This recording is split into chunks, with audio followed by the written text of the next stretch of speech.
శ్రీ గురు గణేష్ మేధా దక్షిణామూర్తి సహిత శ్రీ బాలా త్రిపురసుందరై నమః. సనాతనం ప్రేక్షకులకు శుభోదయం. గురుడి యొక్క రాశి మార్పు వృశ్చిక రాశి వారికి ఎటువంటి ఫలితాలను ఇవ్వబోతోందో ఈ వీడియోలో మీ అందరూ కూడా తెలియజేస్తాను. 2026 జూన్ 2వ తేదీ నుంచి 2027 జూన్ మధ్యకాలం వరకు కూడా గురుడు కర్కాటక రాశిలో ఉచ్చలో ప్రయాణం చేస్తూ ఉంటాడు. ఈయనకి ఈ సంవత్సరం అతిచారం ఉన్నటువంటి కారణం చేత 31 అక్టోబర్ 2026 నుండి 24 జనవరి 2027 వరకు మధ్యలో సింహరాశిలోకి వెళ్ళి మళ్ళీ తిరిగి వెనక్కి వచ్చి ఇదే భాగ్యస్థానంలో కర్కాటక రాశిలో మీకు సంచారం అనేది చేస్తూ ఉంటాడు. ఈ భాగ్యస్థానంలో గురుడి యొక్క సంచారం అనేది చాలా విశేషమైనటువంటిది. ఇన్నాళ్ళ అష్టమ గురుడి యొక్క ప్రభావం వలన అస్తవ్యస్తంగా ఉన్నటువంటి మీకు ఇప్పుడు చాలా చక్కటి కాలం అనేటువంటిది ప్రారంభమవుతోందని చెప్పని చెప్పుకోవచ్చు. చక్కటి గురుబలం ఉన్నటువంటి కాలం అన్నమాట. ఈ 9వ ఇంట్లో గురుడు ఉన్నట్లయితే కనుక అర్థంచ స్వకులాచార గృహలాభ శుభోజనం నిత్యస్త్రీ జన సంపర్క నవమస్తే భవేద్ గురౌ అని జ్యోతిష్శాస్త్రం మనకి తెలియజేస్తోంది. 9వ ఇంట్లో కనుక గురుడు ఉన్నట్లయితే మనకి కులాచారముల యందు ఆసక్తి ఉంటుంది. అంటే వారి ఇంటి యొక్క సంప్రదాయములు ఏవైతే ఉంటాయో అవన్నీ చక్కగా పాటించాలి అనేటువంటి ఆసక్తి వాళ్ళకు ఉంటుంది అని అన్నారు. గృహలాభం, ఇల్లు కట్టుకోవాలి, ఇల్లు కొనుక్కోవాలి వంటి కోరికలు ఏవైతే ఉన్నాయో ఇవన్నీ కూడా నెరవేరడానికి గాను ఆస్కారం అనేటువంటిది ఉంటుంది. ఈ కులాచారాన్ని కూడా పాటిస్తున్నటువంటి కారణం చేత దేవతల యొక్క పితృదేవతల యొక్క అనుగ్రహం కూడా ఉంటుంది. భాగ్యంలో గురుడి యొక్క సంచారం ఉన్నటువంటి కారణం చేత ఉద్యోగంలో చక్కటి ఉన్నత అనేటువంటిది ఉంటుంది. ఆర్థిక స్థితిగతులు మెరుగ్గా సాగుతాయి.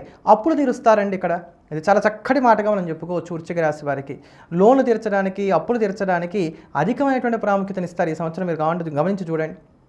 ముందు మన దగ్గర ఉన్నా లేకపోయినా అప్పులు మాత్రం ఉండకూడదు, అప్పులు తీర్చేసేటువంటి ప్రయత్నం చేద్దామని చెప్పి మీరు దానికి అధికమైనటువంటి ప్రాముఖ్యతను ఇస్తారు.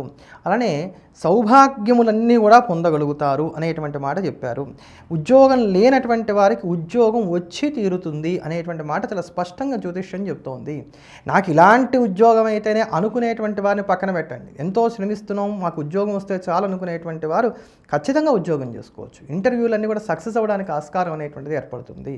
మరీ కృషిలోపం ఉంటేనో, లేకపోతే వ్యక్తిగత జాతకాలు మరీ భయంకరంగా ఉంటేనో మినహాయిస్తే, లేకపోతే నిరుద్యోగులకి ఇది చాలా చక్కటి కాలంగా మనం చెప్పుకోవాలి. బ్రహ్మాండంగా వాళ్ళందరూ కూడా ఉద్యోగాలు చేసుకోవచ్చు, లేదా బెటర్ జాబ్స్ కోసం చేసేటువంటి ప్రయత్నాలు ఏవైతే ఉన్నాయో ఉద్యోగంలో ఉంటూ మరో మంచి ఉద్యోగంలోకి మారడానికి ఇవి కూడా యోగిస్తాయి. ప్రమోషన్ లాంటి వాటికి రావడానికో, లేకపోతే ఇంక్రిమెంట్స్ లాంటివి పెరగడానికో ఇట్లాంటి వాటికి కూడా అవకాశాలు అనేటువంటివి ఉంటాయి. ఏదో ఒక విధంగా గడిచినటువంటి సంవత్సరం మీద చూసుకున్నప్పుడు ఈ కర్కాటక రాశిలో గురుడి యొక్క సంచారం ఉన్నంతకాలము కూడా మీకు ఆదాయం పెరగడానికి, ఆర్థిక విషయాలు బాగుండటానికి అవకాశం ఏర్పడుతుంది. ఇది విద్యార్థులకు కూడా యోగదాయకమైనటువంటిది అనేటువంటి మాట మనం చెప్పుకోవచ్చు.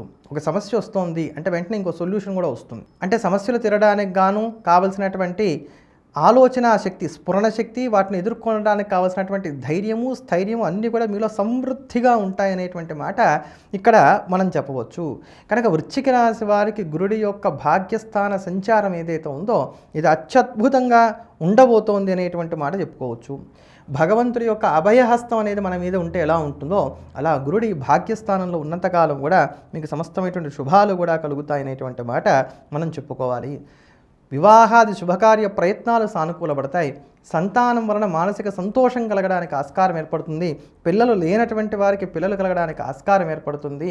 శుభవార్తలను అందుకుంటూ ఉంటారు. శుభకార్యాల్లో పాలు పంచుకుంటూ ఉంటారు. ఆధ్యాత్మిక చింతనను కూడా కలిగి ఉంటారు.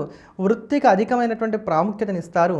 వ్యాపారస్తులు కూడా అనుకూలంగా ఉంటుంది. ఇంకేం కావాలో చెప్పండి. కానీ గురుబలం అనేది మీకు పుష్కలంగా ఉంది.